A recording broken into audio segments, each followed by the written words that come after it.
Isang kawani ng Philippine Army at 3 miyembro ng CAFGO Active Auxiliary patay matapos magkainitan habang nag-iinuman sa Ifugao. Si Dante Gitu sa detalye.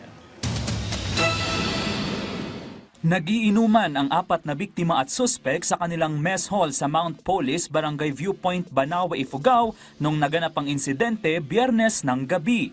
Kinilala ang suspek na si CAFGO Active Auxiliary Jubilee Tuwao Banghuyo. Ang mga biktima ay sina CAFGO Active Auxiliary Alphon Amtalaw Magiwe at Sunny Bumadang at Army Staff Sergeant Andrew Dulnuan.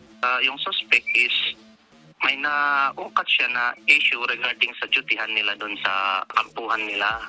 Kaya ang itong enlisted na nila, patrol-based commander nila, kinausap siya na kung pwede is kinabukasan na nila pag-usapan para mas maganda yung explanation niya.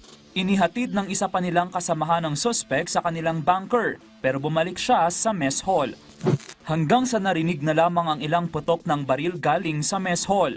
Ayon sa mga testigo, nakita nila ang suspek na hawak ang M16 rifle na ginamit sa pamamaril. Sa salaysay ng isa pang nakakita, ang M16 rifle din umano ang ginamit ng suspek para barilin ang kanyang sarili.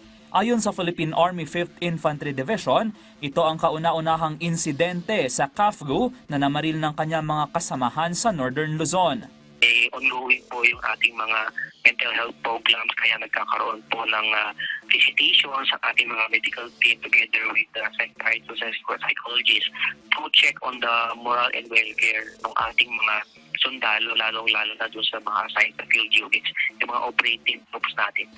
Pinapaalalahanan naman ng Banawe Police ang mga residente kaugnay sa responsableng pag-inom ng alak at pagtitimpi ng emosyon sa anumang panahon. Okay lang naman mag-inom, pero yun nga, yung huwag sobrahan. Tapos pag mag-inom, huwag na yung nagbabanggit-banggit ng mga problema kasi sa is dyan nag-uumpisa.